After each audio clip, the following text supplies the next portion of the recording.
Salut zusammen. Ich habe gedacht, normale Bewerbung ist zu langweilig für mich. Deswegen habe ich einfach das Video gemacht. Viel Spaß! Personalien. Ich bin der Marco, Luzi, Brasser und ein Mikrokind. Mikro ist der forever. Ich habe am 13.07.1997 das Licht von dieser Welt erblickt. Leben tue ich im schönen Aargau.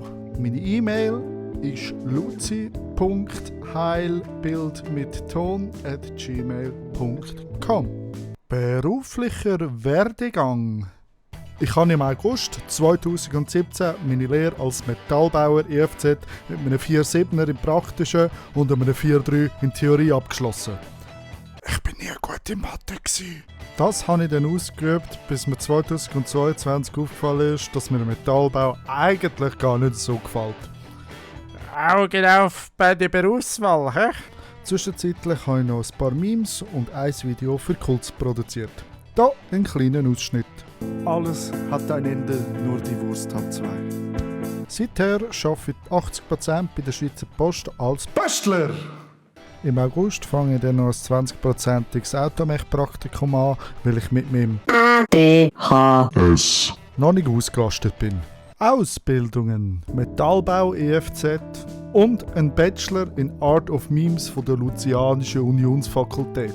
Nein, da wird das von niemandem anerkannt. Aber hey, meine Memes sind immer fresh.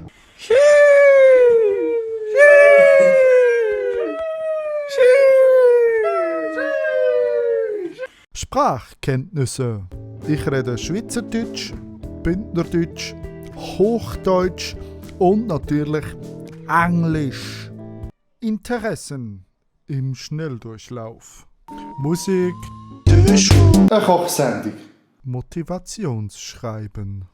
Wieso ich eine Kooperation mit M-Budget unbedingt will? Es gibt fast nichts, was mich mehr mit meiner Kindheit verbindet als Migros-Tee. Und das M-Budget-Logo hat sich doch irgendwie in mein Herz brennt. Was kann ich M-Budget bieten? Erfahrung in der Satire-Redaktion bei Kults. Beherrschen von GarageBand. Ich habe die ganze Hintergrundmusik selber komplett im GarageBand eingespielt. Wieso? Weil ich Lust hatte. Ich kann schweissen, schrauben und lackieren. Ich bin zu 100% Luzi.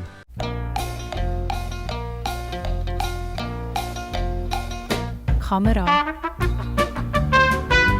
Schnitt. Musik. Alles andere. Abschließende Worte.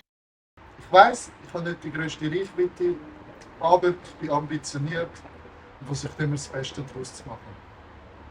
Ich hoffe, ich höre von euch und habt einen schönen. Tschüss!